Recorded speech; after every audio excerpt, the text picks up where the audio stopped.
پیامبر میگه در شب معراج وقتی همراه جبرائیل علیه السلام میرفتیم، سرعت روش جبرائیل بسیار تیز بود. میگه هر جایی که در چشم نمایان میشه، بگیم یک مجن آزاده در همون جا میرسید. میگه جبرائیل پرسیدم تو که جبرائیل یگان بارش نیست که زور آمده باشه.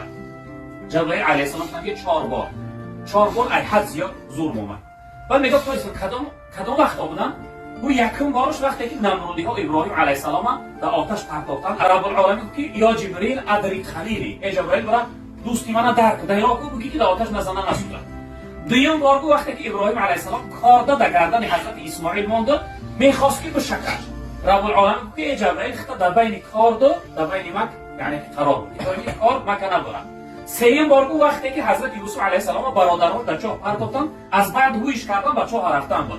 رب العالمین که برای یوسف علیه السلام درک که در قهر چاه نزنه و هلاک نشود. او از همه سخت‌تر و عظیم‌ترش برای اون لحظه بود دندان مبارک شما را شهید کردن. او خون از لب شما جدا شده بود، به سوی زمین میرفت. رب العالمین قسم یاد کرد و بعزت و جلالی، او قسم به عزت جلالم اگر همین قطره خون حبیبم در زمین بچکه، تا روز قیامت از آسمان یگان قطره بارون نمیبارونم، از زمین یگان سبزه دیگه نمیروینم.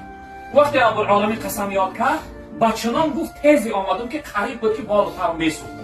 آمدم قطره های خون شما را جمع کردم، یعنی که به جنت بردم.